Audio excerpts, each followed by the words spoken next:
Hello everyone, आज की इस वीडियो में हम डिस्कस करेंगे फिजियोलॉजी ऑफ लैक्टेशन के बारे में। पिछली वीडियो में हमने डिस्कस किया था vital sign and menstrual changes के बारे में। तो अब देख लेते हैं फिजियोलॉजी ऑफ लैक्टेशन।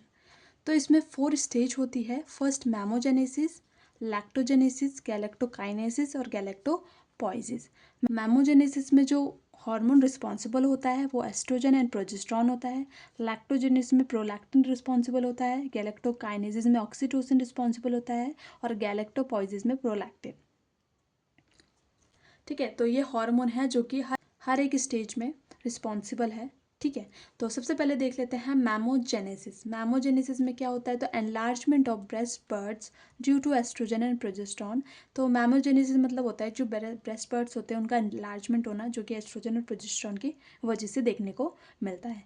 नेक्स्ट जो फेज आता है वो होता है लैक्टोजेनेसिस। लैक्टोजेनेसिस मतलब प्रोडक्शन या फॉर्मेशन ऑफ ब्रेस्ट मिल्क, यानी कि जो ब्रेस्ट मिल्क है उसका प्रोडक्शन होना, फॉर्मेशन होना। ठीक है, इस फर्स्ट 3 डेज आफ्टर डिलीवरी, ठीक है, जो मिल्क आता है वो उसको कोलेस्ट्रम कहा जाता है, जो कि गवर्नमेंट एग्जाम्स में बहुत बार पूछा गया क्वेश्चन है। ठीक है, इसमें जो वाटर अमाउंट है 86% होता है और ये थिक होता है। इसका पीएच की अगर हम बात करेंगे अल्कलाइन नेचर की होती है।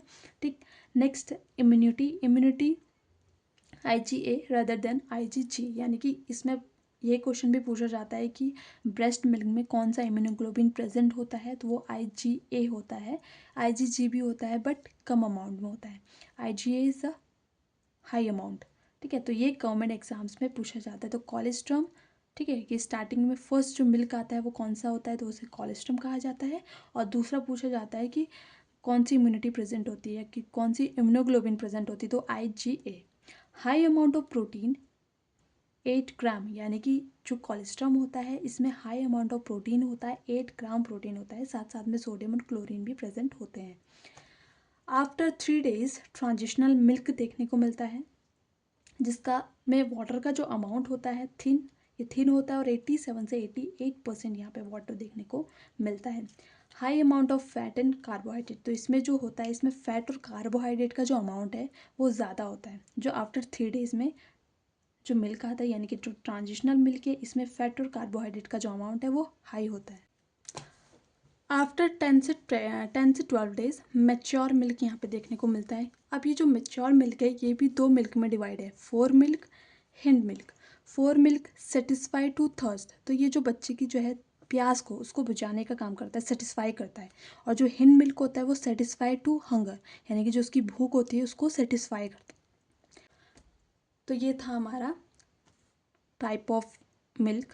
ठीक है, ड्यूरेशन की बात करते हैं तो मिनिमम जो ड्यूरेशन होता है ब्रेस्ट फीड का, ये भी पूछा गया है कि कितने मिनट जो है वो ब्रेस्ट फीडिंग करवानी चाहिए। तो ये भी एक गवर्नमेंट एग्जाम में पूछने वाला क्वेश्चन है। मिनिमम 20 मिनट की होती है, 10 मिनट ईच ब्रेस्ट से यहाँ पे फीडिंग करवाई जाती है, करवानी चाहिए। नेक्स्ट है गैलेक्टोकाइनेसिस। गैलेक्टोकाइनेसिस में क्या है, न्यूबॉर्न सकिंग, न्यूबॉर्न जैसे सक करेगा, सक करने के बाद maternal T3 T4 T5 stimulate होते हैं। ये स्टिमुलेट होने के साथ ये जो हमारी सेंसेशन है वो हाइपोथैलेमस में जाते हैं। हाइपोथैलेमस में क्या करता है, तो पोस्टीरियर पिट्यूटरी से ऑक्सीटोसिन रिलीज करता है, जो कि 2 काम करता है। एक इजैकुलेशन ऑफ मिल्क, जिसको लेट डाउन रिफ्लेक्स भी बोला जाता है, और दूसरा करता है प्रिवेंट चांस ऑफ PPH, यानी कि PPH के चांस को प्रिवेंट करता है, जो किसकी वजह से हो रहे हैं, due to increase uterine contraction. Uterine contraction के इंक्रीज होने की वजह से देखने को मिल रहे हैं। तो इस तरीके से क्या है यहाँ पे प्रोसेस ये होती है। फोर्थ स्टेज जो आती है वो आती है गैलेक्टोपोइसिस। गैलेक्टोपोइसिस में क्या होता है, तो maintenance of synthesis and secretion of milk through prolactin, यानी कि जो प्रोलैक्टिन के थ्रू जो मिल्क का सिक्रीशन हो रहा है, ठीक है, मिल्क जो बन रहा है, फॉर्मेशन हो रहा है प्रोलैक्टिन से, तो उसका जो सिंथेसिस होता है, सिक्रीशन करना होता है, ठीक है, तो उसको मेंटेन करने का काम होता है इस फेज़ का। तो ये था हमारा फिजियोलॉजी ऑफ लैक्टेशन। तो अगर आपको मेरी वीडियो पसंद आए तो like, share, comment and subscribe my channel. Thank you.